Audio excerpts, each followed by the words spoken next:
My name is James Mather. I'm the sound supervisor on Harry Potter and the Deathly Hallows Part 1 and 2, Harry Potter and the Half-Blood Prince, and Harry Potter and the Order of the Phoenix.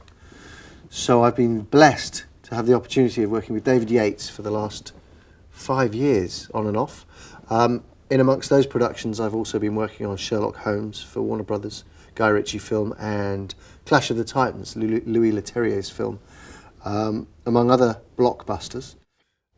We've used a multitude of monitors to work within our cutting room environment. We do atmospheres, dialogues, effects, sound design.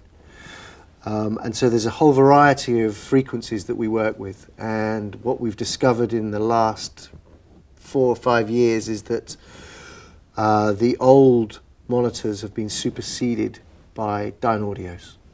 And we're now finding ourselves, all of us, working to the same monitoring system. Air 6 seems to be the preferable because it's mobile, it's easy to carry, and we tend to move wherever the productions are.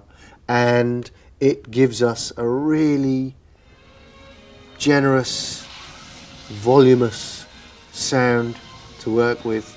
It's got a lovely tonality in the low end bass. It's got a neutral mid-range. The high end isn't too crunchy and toppy. It works for Foley, it works for dialogues, it works for design really well. It's nice to listen to all day. It doesn't wear you out. We're listening to a lot of sounds, whether they be quiet or loud. Our ears are working all day, and it's great to be able to have a system that gives you a good translation. It's what you want to hear. It means that when you go into the dubbing theatre to mix your tracks, you know what you want it to sound like. You've got a really good, clear, honest translation of what you want, and so you can sit in a theatre and say, yeah, I prefer it like this, I prefer it like that, can we get it like that, and you know it's going to be true. Along with working with movies like Harry Potter, I also work on sound design for some albums. I've just been working on an album with a musician called Mushroom, who used to be a Massive Attack, and that's very exciting. It's a really long-term project, something I've really enjoyed collaborating in. And we've got films coming up in the near future, both here and in the States, where we'll be using a similar setup, but probably on a lighter basis. We always work in 5.1.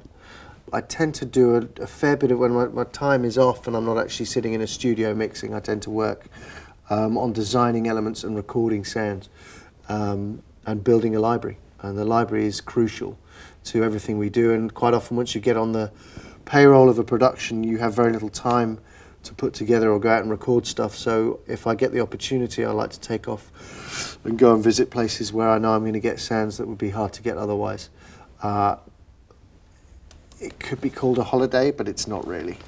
So my first introduction to Dynaudios were at a studio in Bristol that were using them for doing their dubbing. I think they were using BM15s, and it was most people have been using JBLs up until that point and other models, and these were a breakthrough because of the digital quality that they have. The fact that you don't have to go through an A to D converter in any way, shape or form, and they're very crisp and clear, but also quite generous in their volume and weight.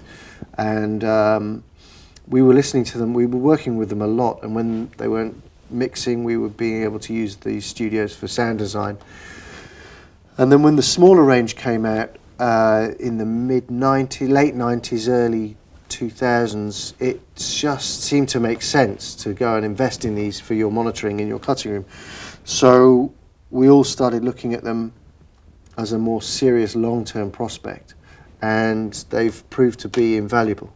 And as bigger studios like Lane Lea and the such have invested in their monitoring systems with Mayors and other systems akin to that, the standards are just getting higher and higher, and so we have to be able to know that what we're listening to isn't going to sound too far off the mark.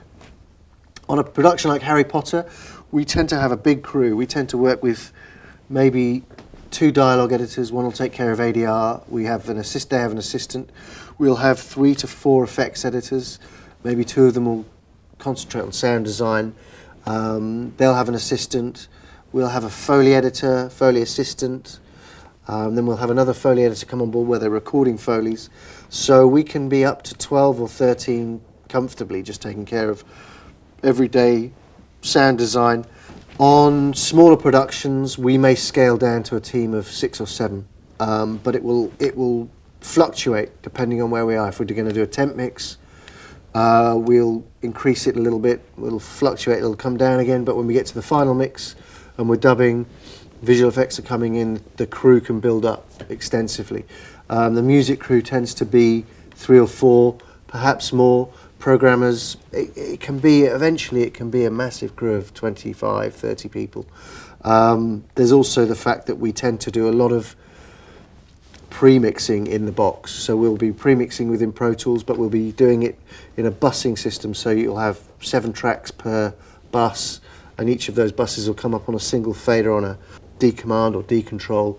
And so by the time we go to a stage, we've kind of got it sounding pretty much how we'd like to, in order that the director can have a listen to stuff and make comments about it without it being too raw. That's a really crucial part of what we do in terms of getting approval for sound design.